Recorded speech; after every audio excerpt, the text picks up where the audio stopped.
Hello Burlington Public Schools, it's Michelle Artizzoni here, Digital Learning Coach. This video tutorial will walk through demonstrating the iPad accessibility feature, Spoken Content. Let's begin by going into Settings and finding Accessibility on the left side and looking to the right, Spoken Content under the Vision section.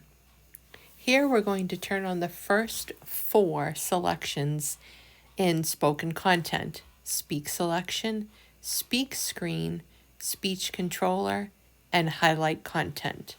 First, show the speech controller so that way on the screen we have a little icon. You can see it appear just on the left. And spoken content here, again, it's a preference. I like to have the words and sentences be highlighted as they are being read aloud.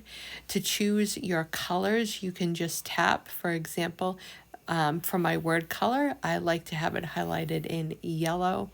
And for my sentence color, I like the background to be blue. So let's take a look in a Google Doc to see what this looks like when spoken content is enabled and reads to a student. Here, once in the Google Doc, my sentence is at the top of the screen and the menu to speak to the selection is underneath the caret to the left. Let's tap and listen. Spoken Content. The first day of school for teachers is Monday, August 26th, 2024. Thanks for following along and learning more about spoken content on the iPad.